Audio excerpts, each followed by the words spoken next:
gaal gi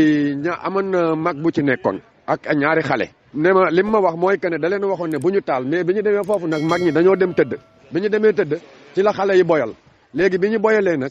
xam naa boyal bi ñu boyal bi dafa ëpp fekk essence bi tamit dafa tuuru ci gaal gi. léegi bi mu tuuroo nag ci la tàkk jëm ci génn bi fekk mband yi ci génnu gaal gi ak bidon yi xam nga dañuy yëpp essence bi yëpp glace yëpp lépp pour war a génn dañu waxoon ne dañuy génn mais dafa am benn mool buñ doon xaar mool moomu nag moo tardé looloo waral jéye bi am mais bu mool mi ñëwoon kon yàlla bu ci yàlla àndulee bagage yi mën naa tàkke biir géej waaw mais nag alhamdulilah xale yi bi gaal gi tàkkee rek dañoo sóobu géej waaw borom gaal gi wax na ak moom direct moom wax na ma li nga xamante ne moom mooy cause yi nga xamante ne moom la leen waxoon lu jiitu ñoom ñuy taal ci biir gaal gi. matériel baa ngi noonu gis nga ko dafa tàkk ba jeex tàkk na ba jeex tak dara desu ci dara desu ci. moom dafa bàyyi woon ay xale ci biir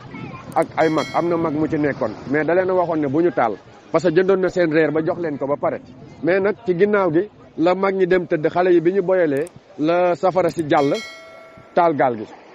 waaw ndog bu waroon a am la rek ndog bu waroon a am la